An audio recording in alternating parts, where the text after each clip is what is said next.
കാരണം കാലിബ്രേഷൻ ചെയ്തെങ്കിൽ മാത്രമാണ് ഡ്രോണിനും ട്രാൻസ്മിറ്ററിനും സിഗ്നൽ പാസ് ആവുള്ളൂ. ആകാശം ചുറ്റിക്കറങ്ങിക്കൊണ്ട് സ്പ്രേ ചെയ്ത ഒരു ഗംഭീര കാഴ്ചയാണ് ഇവിടെ നടന്നുകൊണ്ടിരിക്കുന്നത്. 10 മിനിറ്റ് കൊണ്ട് ഒരു ഏക്കർ കഴിയും. തീർച്ചയായിട്ടും.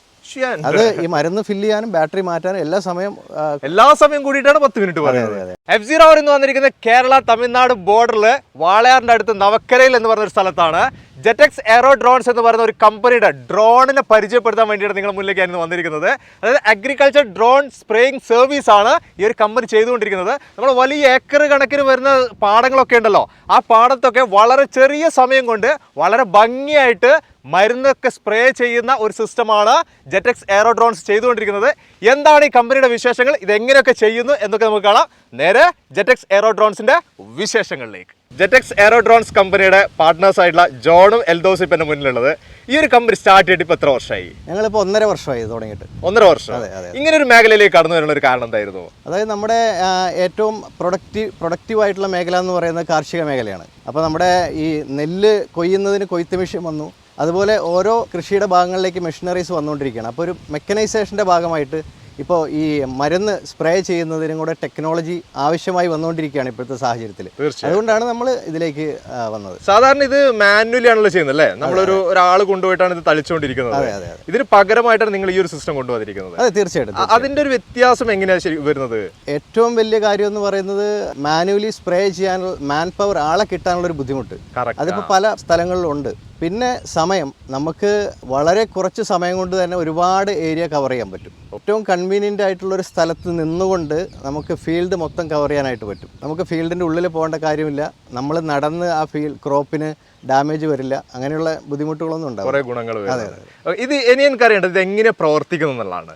നമുക്ക് അതിലേക്ക് കിടക്കാം. ഓക്കെ. ഞാൻ അതിന്റെ മേജർ ആയിട്ടുള്ള കുറച്ച് പാർട്സ് ഞാൻ പരിചയപ്പെടുത്തി തരാം. നമ്മൾ പ്രധാനപ്പെട്ട അറിയേണ്ട കുറച്ച് കാര്യങ്ങൾ. അതെ. ഓക്കെ. ഇത് ഈ ബോഡിയുടെ ഉള്ളിലിരിക്കുന്നതാണ് ഇതിന്റെ കൺട്രോൾ യൂണിറ്റ്. ഇതിന്റെ കൺട്രോൾ യൂണിറ്റ് ആണ് ഇതെല്ലാം നിയന്ത്രിക്കുന്നതും കാര്യങ്ങളൊക്കെ. ഓക്കെ. പിന്നെ ഇതിന് പോകാനായിട്ട് GPS-ന്റെ ആവശ്യമുണ്ട്. ഇതിൽ നമുക്ക് ഇതിൽ 2 ലൈറ്റും ഒരു ചെറിയ ക്യാമറയും നൽകിയിട്ടുണ്ട്. ഇതിൽ ക്യാമറയും വരുന്നു. ചെറിയൊരു ക്യാമറയുണ്ട്. അത് ക്രോപ്പ് മോണിറ്റർ ചെയ്യാൻ വേണ്ടിയിട്ടൊക്കെയാണ്. ചിലപ്പോൾ നമുക്ക് കാണാത്ത ഭാഗങ്ങളൊക്കെ നമുക്ക് സ്ക്രീനിൽ നോക്കിക്കഴിഞ്ഞാൽ അതിൽ കാണാൻ പറ്റും. ഇത് പറഞ്ഞു കഴിഞ്ഞാൽ ഇത് 2 ആൻറ്റിനാസ് ആണ്. ഇത് നമ്മുടെ നാവിഗേഷൻ, നമ്മുടെ ട്രാൻസ്മിറ്ററിൽ നമ്മുടെ ഡയറക്ഷൻ, ഈ ഡ്രോണിൻ്റെ ഡയറക്ഷൻ നിയന്ത്രിക്കുന്ന ഈ ആൻറ്റിന വഴി മുഖാന്തരമുള്ള സിഗ്നലാണ്. അടുത്തത് ഇതാണ് നമ്മുടെ പ്രൊപ്പല്ലർ എന്ന് പറയുമ്പോൾ 4 പ്രൊപ്പല്ലറുണ്ട്. അത് 4 പ്രൊപ്പല്ലറും 4 മോട്ടറായിട്ട് കണക്റ്റഡ് ആണ്. ഇതിപ്പോൾ 4 വിങ് ഉള്ളത് കൊണ്ട് ഇതിനെ ക്വാഡ് കോപ്റ്റർ എന്നാ പറയാം. ഇത് ടോട്ടൽ എത്ര വെയിറ്റ് വരുന്നുണ്ട്? ഇതിന് 14 കിലോ വരുന്നുണ്ട്. ഡ്രോൺ മാത്രമായിട്ട്.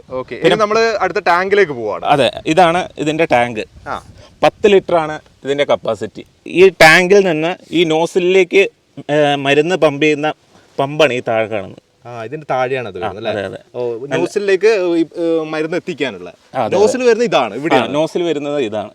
ഇതുവഴിയാണ് പമ്പ് ചെയ്യുന്നത്. അതെ. പിന്നെ ഇതിന്റെ അടുത്തൊരു വാട്ട്സ് എന്ന് പറയാനായിട്ട് ഇതാണ് ഇതിന്റെ ഫ്ലോ മീറ്റർ. ഫ്ലോ മീറ്ററിന് എന്താണെന്ന് ഞാൻ പറയുകയാണെങ്കിൽ ഇതിലിപ്പോൾ 10 ലിറ്റർ മരുന്ന് നമ്മൾ നിറച്ചു. ഇത് ഫീൽഡിൽ പോയി നമുക്ക് പെട്ടെന്ന് മരുന്ന് കഴിഞ്ഞു. നമുക്ക് ചിലപ്പോൾ കണ്ണെത്താത്ത ദൂരത്തായിരിക്കാം ഈ മെഷീൻ നിൽക്കുന്നത്. അപ്പോൾ നമുക്ക് നമ്മുടെ ഡിവൈസിലേക്ക് സിഗ്നൽ തരുന്നത് ഈ ഒരു ഭാഗമാണ്. അത് ശരി. മരുന്ന് കഴിഞ്ഞു എന്ന് നമുക്ക് കാണിക്കുകയും ഡ്രോൺ അവിടെ നിൽക്കുകയും ചെയ്യും. പിന്നെ നമ്മൾ വീണ്ടും തിരിച്ചു വിളിച്ചിട്ട് മരുന്ന് നിറയ്ക്കുകയാണ് ചെയ്യുന്നത്. ഇതാണ് ഈ മെഷീൻ ഓടാൻ ഉപയോഗിക്കുന്ന ബാറ്ററി. 16,000 mAh-ന്റെ 2 ബാറ്ററിയാണ്. ഒരെണ്ണത് 16,000 mAh. അതെ. അങ്ങനത്തെ 2 battery 32,000 mAh at A time ഇതിൽ ലോഡാണ്. അപ്പോൾ ഇതെവിടെ ഫിറ്റ് ചെയ്യുന്നത്? ഇത് ഇതിന്റെ അടിഭാഗത്താണ്. അതായത് ഈ ടാങ്കിന്റെ മോൾ ഭാഗത്ത് ഇതായിട്ടാണ്. അതങ്ങനെ വെച്ചു കൊടുത്ത് അവിടെ നിൽക്കുവോ? ഇവിടെ ഒരു ലോക്കിംഗ് സിസ്റ്റം ഉണ്ട്. ഓക്കെ. അവിടെ ജസ്റ്റ് വെച്ചിട്ട് അത് ലോക്ക് ചെയ്തു. അതെ, ഇത് പ്രസ് ചെയ്തിട്ട് ഇതിങ്ങനെ റൊട്ടേറ്റ് ചെയ്താൽ മതി. ഇത് വെച്ചാൽ നമ്മൾ ഇതിന്റെ സേഫ്റ്റി കൂടി നോക്കണം. ഇത് താഴേക്ക് പോരുമെന്നൊക്കെ ചെക്ക് ചെയ്യണം. പിന്നെ ഇതാണ് ഇതിന്റെ കണക്ഷൻ. ഇത് ഇങ്ങനെയാണ് കണക്ട് ചെയ്യേണ്ടത്. അവിടെ ജസ്റ്റ് കണക്ട് ചെയ്ത് കൊടുത്താൽ മതി. അതെ. ഈ ഡിവൈസ് ഇതിനെ ട്രാൻസ്മിറ്റർ എന്നാണ് പറയുന്നത്. അതായത് ഇതിന്റെ ഈ ഡ്രോണിന്റെ മൊത്തമായിട്ട് കൺട്രോൾ ചെയ്യുന്നത് ഈ ട്രാൻസ്മിറ്റർ വെച്ചിട്ടാണ്. ഡ്രോണിനെ ടേക്ക് ഓഫ് ചെയ്യുന്നതും ലാൻഡ് ചെയ്യുന്നതും ഇതിന്റെ ഡയറക്ഷൻ പോകുന്നതും എല്ലാം നമ്മൾ ഇതിലാണ് കൺട്രോൾ ചെയ്യുന്നത്. ഈ ട്രാൻസ്മിറ്ററാണ്. ഇതിന്റെ കൂടെ നമ്മളൊരു മൊബൈൽ കൂടെ സെറ്റ് ചെയ്ത് കൊടുത്താൽ മതി. അതെ. അതിലൊരു ആപ്പ് ഉണ്ടാവും. അതിലൊരു ആപ്പ് ഉണ്ട്. ഈ ആപ്ലിക്കേഷൻ വെച്ചിട്ടാണ് യൂസ് ചെയ്തിട്ടാണ് ഈ ഡ്രോൺ വർക്ക് ചെയ്യുന്നത്. എന്തൊക്കെ കാര്യങ്ങളാണ് നമ്മൾ സ്റ്റാർട്ടിംഗ് തന്നെ ശ്രദ്ധിക്കേണ്ടത്? നമ്മൾ ഇതിന്റെ കോമ്പസ് കാലിബ്രേഷൻ അത് മെയിനായിട്ട് ചെയ്യണം. കാരണം കാലിബ്രേഷൻ ചെയ്തെങ്കിൽ മാത്രമാണ് ഇതിന്റെ സിഗ്നൽ നമുക്ക് ഡ്രോണിനും ട്രാൻസ്മിറ്ററിനും സിഗ്നൽ പാസ് ആവുള്ളൂ. പിന്നെ നമ്മൾ മെയിനായിട്ട് ശ്രദ്ധിക്കേണ്ടത് നമ്മൾ ഡ്രോൺ ടേക്ക് ഓഫ് ചെയ്യുമ്പോഴും ലാൻഡ് ചെയ്യുമ്പോഴും ഇതിൻ്റെ അടുത്തൊന്നും ആരും ഇല്ലയെന്ന് ഉറപ്പുവരുത്തണം. ഇതൊരു മിനി കോപ്റ്റർ തന്നെയാണ്. അപ്പോൾ നമ്മളൊരു ഹെലികോപ്റ്റർ ടേക്ക് ഓഫ് ചെയ്യുമ്പോഴും ലാൻഡ് ചെയ്യുമ്പോഴും കാണിക്കുന്ന ശ്രദ്ധ ഏറെക്കുറെ ഇതിനും കാണിക്കണം. ഇപ്പോൾ നമ്മൾ നമ്മുടെ ഡ്രോൺ ടേക്ക് ഓഫ് ചെയ്യാണ്, പമ്പ് ഓപ്പൺ ചെയ്യാൻ പോവാണ്. നമുക്ക് എവിടെ മുതലാണോ സ്പ്രേയിങ് സ്റ്റാർട്ട് ചെയ്യേണ്ടത് അവിടെ വന്നിട്ട് നമുക്ക് പമ്പ് ഓപ്പൺ ചെയ്യാവുന്നതാണ്. ഇപ്പോൾ ഞാൻ പമ്പ് ഓപ്പൺ ചെയ്തിട്ടുണ്ട്, നമുക്ക് കാണാം. ഇത് ഏത് സമയം കണക്കൊക്കെ ഉണ്ട്? ഇത് സ്പ്രേയിങ്ങിന്റെ ടൈം ഒക്കെ ഉണ്ടോ? നമ്മൾ പ്രിഫർ ചെയ്യുന്നത് രാവിലെ ഏർലി മോർണിംഗ് ആണ്. നമ്മളൊരു 6 മണിക്കൊക്കെ വർക്ക് സ്റ്റാർട്ട് ചെയ്യും. അത്ര രാവിലെ തുടങ്ങും. അതെന്തിനു വേണ്ടിയിട്ടാ? അത് ഒരു 10-11 മണിക്കുള്ളിൽ നമുക്ക് ഫിനിഷ് ചെയ്യാൻ വേണ്ടിയിട്ട് തന്നെയാണ്. കാരണം അത് കഴിഞ്ഞാൽ വെയിലും കാറ്റും ഒക്കെ കൂടുതലായിട്ടുണ്ടാവും. എല്ലാ കാറ്റും കൊണ്ടുപോകും. അതെ, കാറ്റ് ഒരുപാട് കൂടുതലായി കഴിഞ്ഞാൽ അങ്ങനത്തെ ഒരു ബുദ്ധിമുട്ടുണ്ട്. അതിപ്പോൾ ഡ്രോൺ മാത്രമല്ല, മാനുവലി സ്പ്രേ ചെയ്യുന്ന ആൾക്കാരും അത് തന്നെയാണ് പ്രിഫർ ചെയ്യുന്നത്, അതിന്റെ എഫിഷ്യൻസി കൂടുതൽ കിട്ടാൻ വേണ്ടിയിട്ട്. നമ്മളിപ്പോൾ നല്ല വെയിലത്താണ്. നമുക്കിപ്പോൾ വർക്ക് ചെയ്യുമ്പോൾ കാണാം അത്ര ഒരു കൺസിസ്റ്റന്റ് അല്ല, മരുന്ന് കുറച്ച് പറന്നു പോകുന്നുണ്ട്. കാരണം നമ്മളിപ്പോൾ ഉച്ചയ്ക്കാണ്, നല്ല കാറ്റും വെയിലും ഉണ്ട്. ഇത് പോകുന്നതിനൊക്കെ പ്രത്യേകമായിട്ട് നിങ്ങൾ സെറ്റ് ചെയ്തിട്ടാണ് ഇതിനെ വിടുന്നത്? നമുക്ക് ഏതൊക്കെ ഏരിയ ആണ് വർക്ക് ചെയ്യേണ്ടത് ആ ഏരിയ മാത്രം നമ്മൾ എല്ലാ ബോർഡേഴ്സും മാർക്ക് ചെയ്യും. അതിന് മാപ്പിംഗ് എന്ന് പറയാം. ആ മാപ്പിംഗ് ആണ് നമ്മുടെ ഫസ്റ്റ് പ്രോസസ്സ്. മാപ്പ് ചെയ്ത് കഴിഞ്ഞാൽ നമ്മൾ ആ കൊടുക്കുന്ന ബൗണ്ടറീസിന്റെ അകത്ത് മാത്രമേ ഡ്രോൺ വർക്ക് ചെയ്യുള്ളൂ. അതായത് നമ്മളിപ്പോൾ ഒരു ഓണറുടെ ഒരു പാടം നമ്മൾ അടിക്കാൻ പോയി കഴിഞ്ഞാൽ ആ ഓണറുടെ പാടം അടിക്കുള്ളൂ, തൊട്ടപ്പുറത്തെ ഓണറുടെ പാടത്തിലേക്ക് പോകില്ല.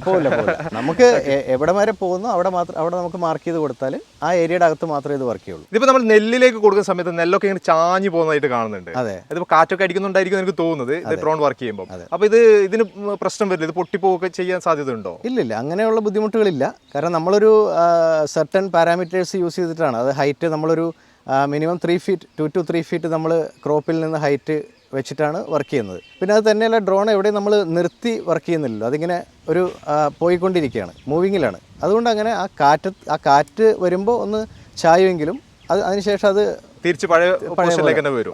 അപ്പോൾ അത് എന്താ പറയുക, ചാഞ്ഞ് പൊട്ടിപ്പോകുന്ന പ്രശ്നങ്ങളൊന്നും ഇതിനുണ്ടാവും? പ്രശ്നങ്ങളില്ല. ഒരു ഏക്കറൊക്കെ നമുക്കിത് സ്പ്രേ ചെയ്യണമെങ്കിൽ എത്ര ടൈം എടുക്കാൻ സാധ്യതയുണ്ട്? ഒരേക്കർ സ്പ്രേ ചെയ്യാനായിട്ട് ഈ മരുന്ന് ഫില്ല് ചെയ്യാനും ബാറ്ററി മാറ്റാനും എല്ലാം ചേർന്ന് നമുക്കൊരു 10 മിനിറ്റ് മാക്സിമം. 10 മിനിറ്റ് കൊണ്ട് ഒരു ഏക്കർ കഴിയും? തീർച്ചയായിട്ടും.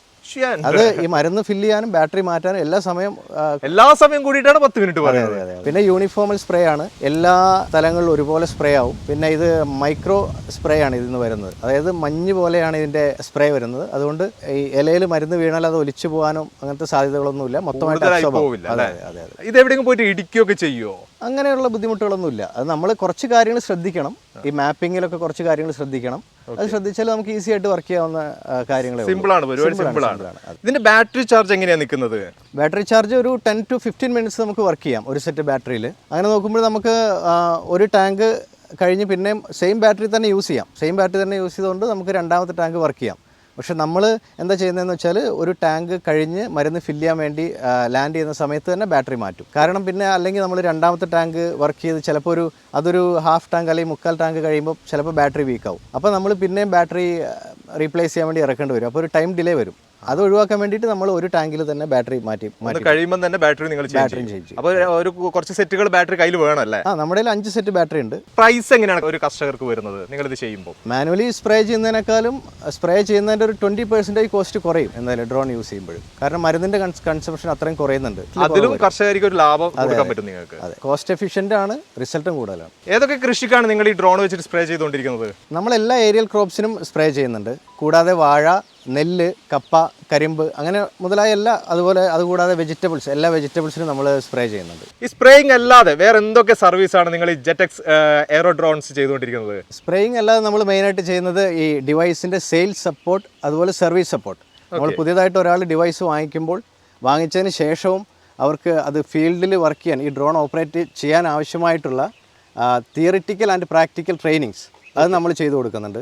അതുകൂടാതെ ഈ സ്കൂളുകളിലും കോളേജുകളിലും ഈ ഡ്രോൺ വർക്ക്ഷോപ്സ്, ഡ്രോൺ ലാബ്സ്, ഈ ഡ്രോണിൻ്റെ ഒരു ഡെമോൺസ്ട്രേഷൻ, എയർ ഷോസ് ഇതെല്ലാം നമ്മൾ ചെയ്തു കൊടുക്കുന്നുണ്ട്. അതെ, കാരണം ഇപ്പം ഇതൊരു ആർട്ടിഫിഷ്യൽ ഇന്റലിജൻസ് റോബോട്ടിക്സിന്റെ കാലഘട്ടമാണല്ലോ. അതെ. അതുകൊണ്ട് നമ്മൾ ഈ കാര്യങ്ങളെല്ലാം നമ്മൾ സ്കൂളുകളിലും കോളേജുകളിലും പുതിയ തലമുറയ്ക്ക് പരിചയപ്പെടുത്താനായിട്ട് ചെയ്തു കൊടുക്കും. നിങ്ങൾ കോൺടാക്ട് ചെയ്ത് കഴിഞ്ഞാൽ നിങ്ങൾ പോയിട്ട് സ്കൂൾ അവിടെ തന്നെ ചെയ്തു കൊടുക്കും? തീർച്ചയായിട്ടും നമ്മൾ ചെയ്തു കൊടുക്കും. പുതുതായിട്ട് ഈ ഒരു മേഖലയിലേക്ക് കടന്നു വരുന്നവർക്കുള്ള അവസരങ്ങൾ എങ്ങനെയുണ്ട്? ഇപ്പോൾ ഒരുപാട് അവസരങ്ങളുണ്ട്.